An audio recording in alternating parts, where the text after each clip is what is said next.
3 people, including a child, were killed by Russian missile attacks on Ukraine's capital before dawn on Thursday. The U.S. House of Representatives has passed the country's debt ceiling bill, marking a crucial step in avoiding a default crisis. Diplomatic efforts to defuse the crisis in northern Kosovo are set to intensify after a third day of protests by ethnic Serbs.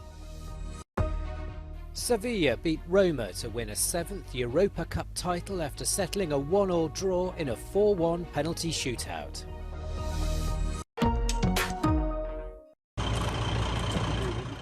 Three people, including a child, died in missile strikes on Kyiv on Thursday. Officials said 10 people were wounded, the highest toll from one attack in recent weeks.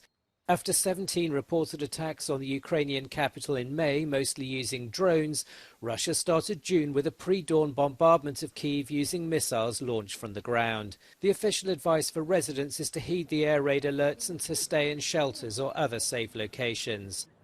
At first light, police were at a Kyiv medical facility where one of the victims had been killed.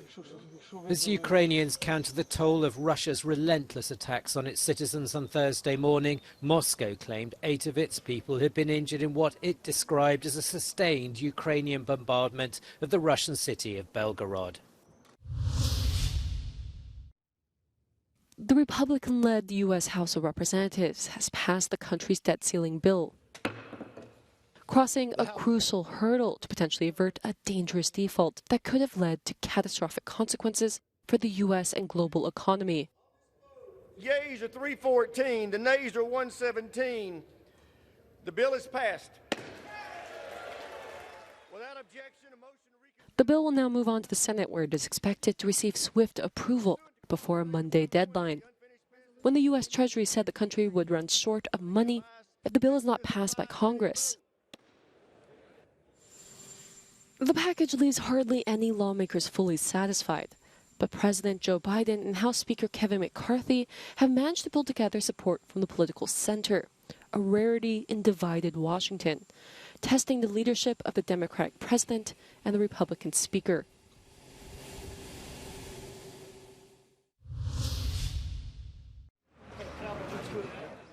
NATO-led peacekeepers step up security around a town hall in northern Kosovo, the scene of clashes earlier this week that left more than 80 people injured.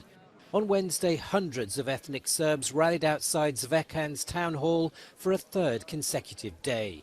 They repeated their demand for the withdrawal from northern Kosovo of the special police and ethnic Albanian officials who were elected to mayor's offices in votes overwhelmingly boycotted by Serbs. The crowd spread a huge Serbia flag outside the city hall that stretched over 200 meters from the municipal building to the town centre.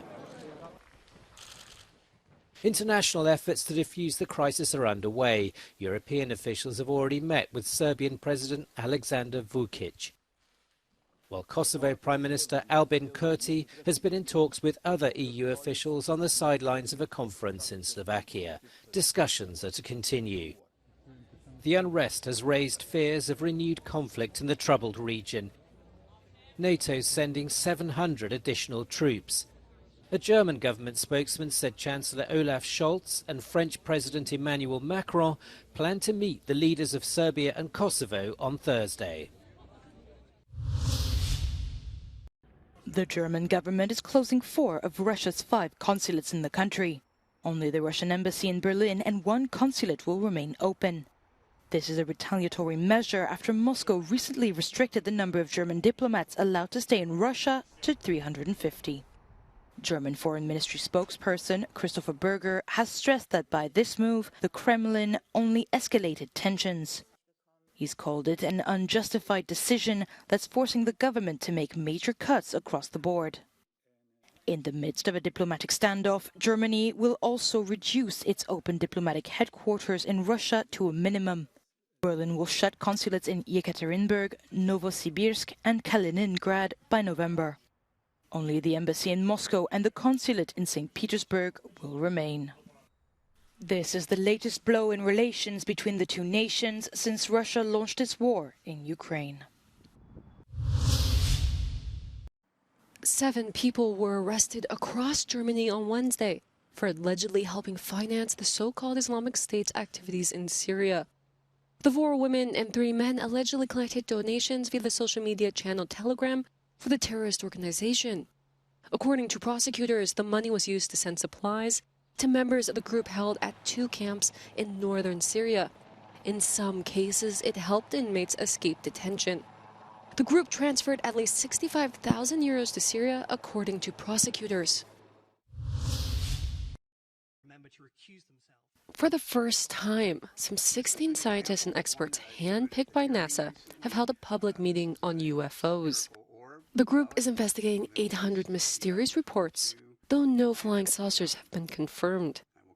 But their biggest challenges are more earthbound: a lack of scientific data and the common online troll. Since last June, some of the group have been subject to online harassment from skeptics, acts that NASA's science chief says leads to more stigmatization. Hundreds of formerly stolen artifacts have been put on display in Rome after being returned from the United Kingdom. Stolen from secret excavation sites in Italy, the treasures go all the way back to the 8th century BC and are valued at 12 million euros. The artifacts include an Etruscan 3-legged table made of bronze, marble busts of men from the imperial age, and wall paintings that are believed to be from the area around Mount Vesuvius.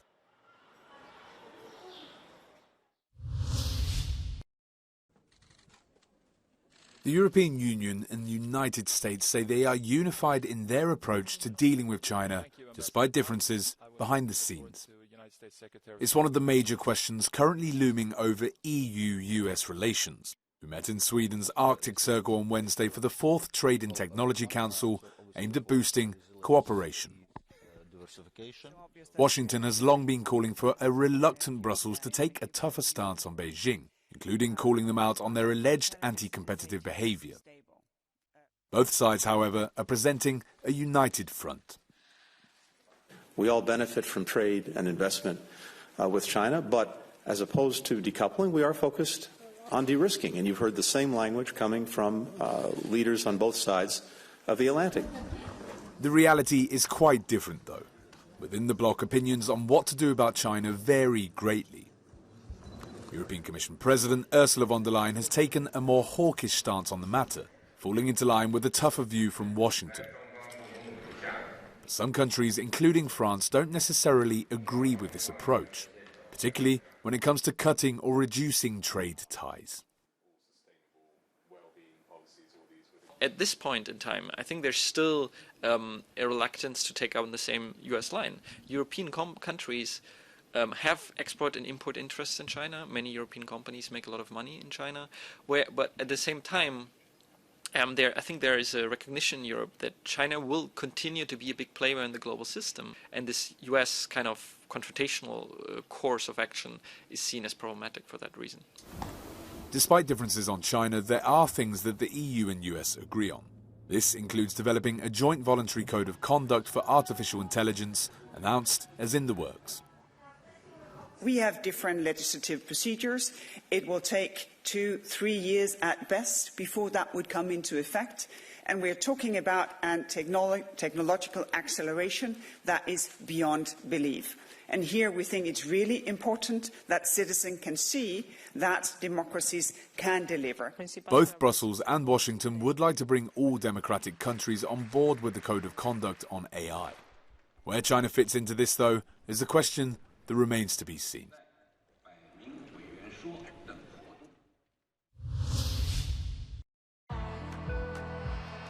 Sevilla won the Europa League after beating AS Roma 4-1 on penalties after a 1-1 draw following extra time in Budapest. Paulo Diabala put Roma ahead in the 35th minute before an own goal from defender Gianluca Mancini levelled the scoreline for Sevilla in the 55th minute.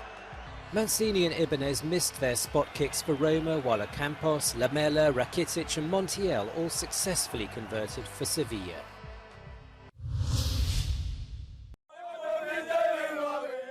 Sevilla fans left the Puskas Arena relieved following a tense match on Wednesday night after their team won the Europa League final.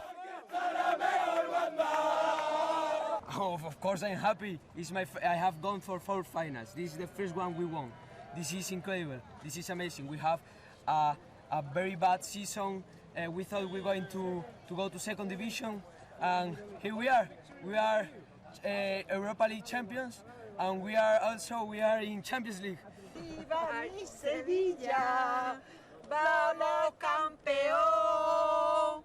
La la la la la la la. Roma fans who'd seen one of their players score an own goal, paving the way for a penalty shootout, were bitter. I thought that Jose Mourinho made a massive mistake by taking Paulo Dybala off that early in the game. He was definitely the MVP in the first half. And honestly, all I got to say is I'm very disappointed in that. I thought that they had it, and then they lost it as soon as Sevilla came up. While around 60,000 people watched the game in the Puskás Arena, the terraces in downtown Budapest were also full of fans enjoying the match. In the afternoon, fights had broken out among some groups of supporters in the city centre. 2 people were taken to hospital. There was no repeat of the violence at the match itself.